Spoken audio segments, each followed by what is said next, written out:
Okay, traders, welcome back. So in this video, we're going to be going over a full case study of an ES short that I took on the 15th of July, Tuesday the 15th of July, banging trade, right? So we just start with the Discord, just to go over why I took that trade and why that trade was so good, right? So what we're starting off with is we're in this video, we're going to be going over a 15-minute fair value gap, right? We're going to be understanding the art of choosing 15-minute fair value gaps, how we can choose liquidity with those fair value gaps, and then ultimately we're going to be going over the trade itself. So entry at 63.22, just over 500 of profit, then re-entry at roughly this price over here.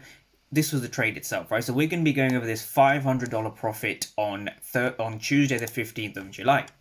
So how did I take this trade, right? What was the thesis behind it, right? So if we just take a step back, you want to understand the charts in terms of a few things, right? You want to understand the charts in terms of three things, which I always go on every single video.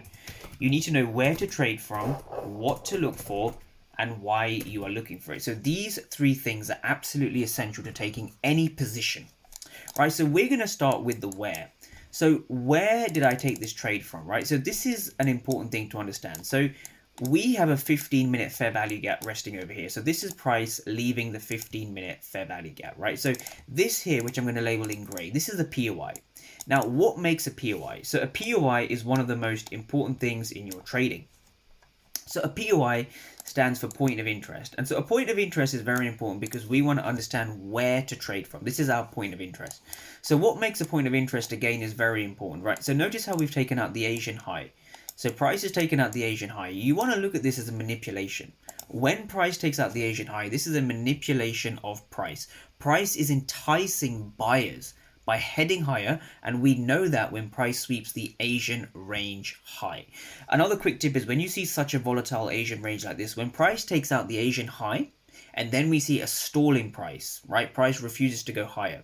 This signifies a reversal, right? This is a strong reversal movement. On top of that, I want traders to understand that this was the previous week's high. So this was Thursday, the 10th of July. And notice how price eventually goes and takes this out as well. So we can see price taking out this red line, and we can see price taking out the Asian range high. So we've swept two major pools of liquidity, right? This is the previous week high, or PWH. I'm just going to write PWH. And we've taken out the Asian range high, right? So this is the Asian range high. So I'm just going to write Asian range high, ARH, the Asian range high. So a concept which a lot of people know maybe from ICT concepts is that the market will do this, right? The market will move higher, give us somewhat of a break or a fair value gap when we're looking to enter off the fair value gap, right? Just over here. Now that trade that's accurate, right? That's going on to the what and the where, and we're going to come on to that in this video. But when you're forming a POI or a fair value gap, what I want traders to focus on is a couple of things, right? You want to have a 15-minute fair value gap that's accompanied by a liquidity sweep, be it an Asian range high, a previous day high, or in this case, even better, a previous week's high. So when you've taken out the previous week's high like this, you can be damn sure that price is going to reverse lower, right? So that's basically how the trade was formed, right? We're trading off a 15-minute POI. Now, for those who don't understand what a Judah swing is, right? An ICT has a really neat concept. He calls it the Judah swing. The Judah swing is simply the high of the day, right? So that in itself is going to be the Judah swing, or the high of the day.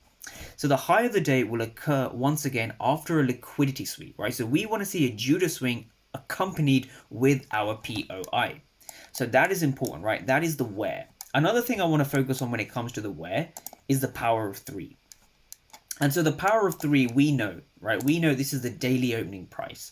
So this is the price at New York midnight opening price. So if we just kind of just put that in here, New York midnight opening price. This is the price when the IPTA algorithm, or whatever you want to call it, resets, right? That's at New York midnight opening price. So one thing I've said to traders is that if you can master your location of entry, if you can master the where, if you know where to trade from, you can be sloppy with your entries, and you can mistime your entries. But if you know where to trade from, if you have a slightly wider stop loss, or maybe you take a first hit, you take a first loss and you re-enter, that is a lot more powerful than not knowing where to trade. So the where is very important, because the where and knowing your POI gives you your exact location. So when you know where price is going to sell off from, in this case, you'll have a much better chance of making it. So when you're forming a POI, just to wrap up the POI topic, right? So a POI will come from the following things. You want to see a fair value gap, right? This is the 15-minute chart. So this is a fair value gap here on the 15-minute chart. Then after that, you're looking for it to accompany it with liquidity. So you want to see liquidity, right? You want to see price sweeping liquidity just before the fair value gap, or maybe just even after the fair value gap. You want to be trading near the high of the day, above the daily opening price. And that leads on to step number 3, PO3, right? PO3 or positioning. You want to be selling ideally when you're above the daily opening price. This gives you your where, this gives you your location. This is your point of interest or your POI. It's not a supply zone yet. The reason it's not a supply zone is we need price to validate whether it's going to be a supply zone for us to sell off from, right? So that is the why, right? That is the why, but we're going to come on to that. So this is the where, right? This is our POI, and these are the 3 rules we use: 15-minute fair value gap, liquidity, and PO3, always in that order. Now, when we go down to the 1-minute chart, right? When we go down to the 1-minute chart, what we're essentially looking for is we are looking for a couple of things. We want to see how price interacts at this level, right? So we know we're above the daily opening price. I'm just going to get rid of the PO3. We want to see how price reacts at this level, and we want to understand essentially what is going on at this level, right? So this is where order flow becomes very useful. So let's quickly recap where we are. So where to trade from, we've got that. Now we're looking at what to look for and why you are looking for it. So the what is very interesting because the what ties into the where and the why, right? So what are you looking for? So when price comes into a fair value gap, a POI, what am I looking for? Well, a couple of things right off the bat to notice is, notice how we had a small kind of 1-minute fair value gap over here. This is important because when price is on the 1-minute chart, I want to see how price is behaving inside of 1-minute fair value gaps. But essentially what you're looking for is a break and a retest, right? That's all you're looking for. The market comes down to a simple break and retest. So we've entered the level, we broke the level, we're retesting the level, and from this retest we can either head lower or we can head higher. It's really that simple. So it's really honestly that simple. So the next question, the next logical question is going to be, what are you looking for? So when price kind of breaks and retests, are you going to retest lower? Or is price going to retest higher? And so the only way we can know that for sure is by using the order flow. But when it comes to what, the simple thing I'm looking for is for price to break and retest. Now the retest confirmation is the why. And also when it comes to what, I'm again looking for price to be above the daily opening price. So what we can see over here is this is the daily opening price, right? So we're looking for that potential retest to sell above the daily opening price, which is all the way down here. So this is what we're looking for. Very important to understand that. So now we're going to bring over the footprint charts. So this is where I guess the magic happens, right? So the footprint charts essentially tell you how to trade, right? So just waiting for the Discord to load. So how was this trade actually panned out? So notice how we have the same level. This is on the A-test platform. This is ES. So on ES, if we just kind of zoom in, the levels of this was about 60, 63.30, 63.25. So it's about a 5-point level, right? A 5-point level. So how did this trade actually pan out? So we're going to be breaking that down. So my first entry was just before, so 14:56 in the UK. That's about just before 10 a.m. Eastern. So what were we looking for? Let's kind of break this down step by step. So let's do what I normally do in every video. Let's kind of understand this break and retest. So let's have the candles on the left-hand side and let's have the charts on the right-hand side. So my entry was, I like to see price breaking below the previous candle. So what we can see is we can see a green candle coming in and then we see a red wick. So I'm very cautious about trading at a wick. I want to see price breaking. If I see price coming below a wick after this retest, I'm willing to enter. So I am willing to enter just over here with a stop loss just below this kind of fair value gap, just over here. And my first target is going to be that daily opening price, or just below that daily opening price for 1 to 1.5 risk reward. That is the first initial trade I took. And so if we take this over to the right hand side, let's see what was going on. So these candles, right, correspond, so these candles over here correspond to these candles over here. So we want to understand what was going on. So if we kind of zoom in a little bit, what we can see, right, let's read the numbers. 7 for 143, right? This number stood out to me. this number definitely stood out to me, and also so did all of these over here. So first of all, let's go over what 7 for 143 means, right? So I've been through this in every video. What forms a true supply area? So the thing that forms a true supply area is you want to see sellers in control. And so if we go back to the candlestick chart, there's no way of actually knowing, but in this region over here, we want to see sellers in control. So I'm just going to make this in red because red stands for sellers. But when you go to the order flow footprint charts, you're going to see a lot of blue, blue, blue. You know, you're going to see a lot of blue. My entry was just over here. So technically, yeah, my entry was just about here. So what was going on here? So when you see 7 for 143, the 143 means there were 143 aggressive buyers, right? There were 143 aggressive buyers. There were only 7 aggressive sellers, right? So we have the bid and we have the ask. The bid is on the left and the ask is on the right. So when you see 7 for 143, that means there were a lot more aggressive buyers than aggressive sellers, right? Now, despite that, we can see red candles. So we can see these buyers over here essentially were not rewarded. The reason we know that is because if these buyers were rewarded, the market would have broken above this fair value gap, or at least come to retest the fair value gap. It didn't even do that.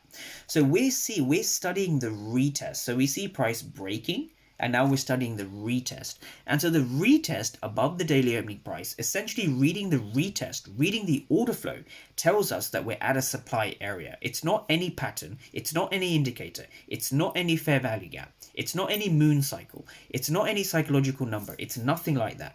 Everything comes down to understanding who is in control between the buyers and the sellers. And so I'm trying to break this down as simply as I can. You want to see price breaking below the level and then coming and retesting that level. And so when we see price retesting that level, we can see 7 for 143, significantly more aggressive buyers, and we can see 0 for 104, so way more aggressive buyers. And we also see 0 for 5, again, more aggressive buyers. And then we see price breaking below the level. Notice how we have a body break just over here, right? This body break just over here. So what does that tell you about the 143 aggressive buyers here? And more importantly, the 104 aggressive buyers for 0 sellers, aggressive sellers. Well, it shows you the buyers have not been rewarded. So what's really going on over here? If I just write out one of the numbers, we see 0 for 104. We see 0 for 104. So what that means, right? What that means from a very technical perspective is that aggressive buyers have been absorbed by passive sellers, right? So aggressive buyers have been absorbed by passive sellers. And so this is the theory behind taking any fair value gap. So why does a fair value gap work? Well, a fair value gap is simply a function of absorption, of this case, of buyers. So we see an absorption of buyers, which means that sellers are in control. Sellers are in control at this level, right? So where, what, why? We have a fair value gap, we have a POI. Where? What are we looking for? Well, we're looking for an absorption of buyers. Now, why are we selling?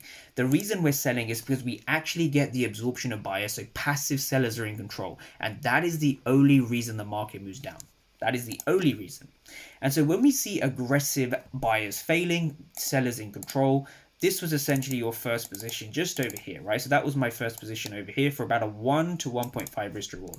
Or I think I kind of took out some partials over here. Now, this is where it gets interesting. So if we just go back to the Discord.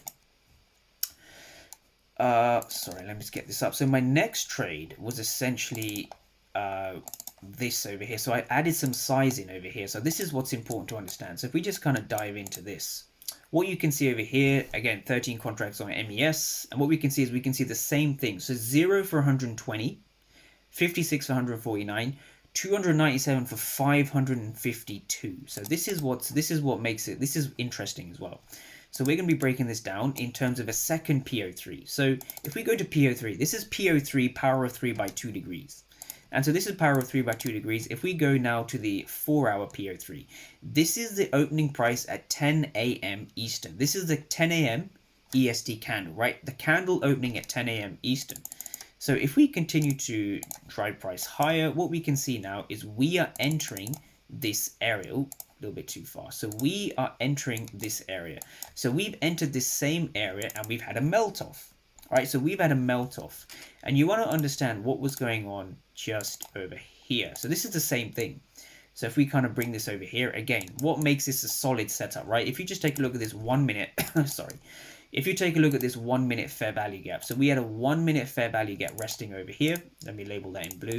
We have a 1 minute fair value gap and we're seeing an absorption of sellers, right? Sorry, buyers. The reason we're seeing an absorption of buyers is exactly what we see over here. So this candle corresponds to this candle.